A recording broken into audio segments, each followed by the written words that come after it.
Hey guys, welcome back to Less Expensive Fix. So today's video gonna show you how to fix your stereo volume.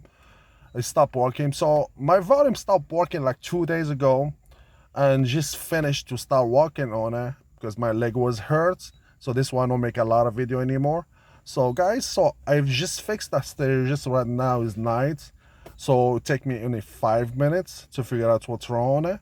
So easy trick, guys. So I gotta show you the trick how to gotta fix the volume. If the volume go away, don't panic, guys. It's easy job to fix that. You can do it easy, quick. I just fix it, like have volume. You hear?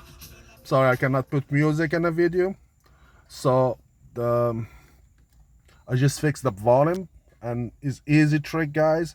So what I do, I show you how I did it, how you can fix it, guys. But before I do that, please guys, do like, share, and subscribe to the channel.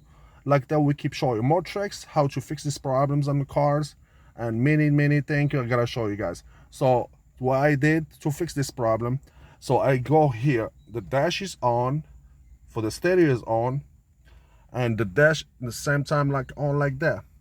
So you have to hold the power button, you hold it, and the other hand you gotta turn it off, the ignition back, and you turn on again to on position, and the same time you stay holding the power button for the stereo, and it should work.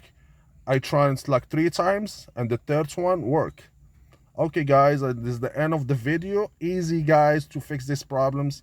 Don't panic. Don't say I gotta change the whole thing, because I keep saying some videos, some guys, you have to change the whole thing. No way. So expensive and many big job. It's not that easy. So it's like that to fix the stereo. And at the same time I put my tablet there and everything worked fine now.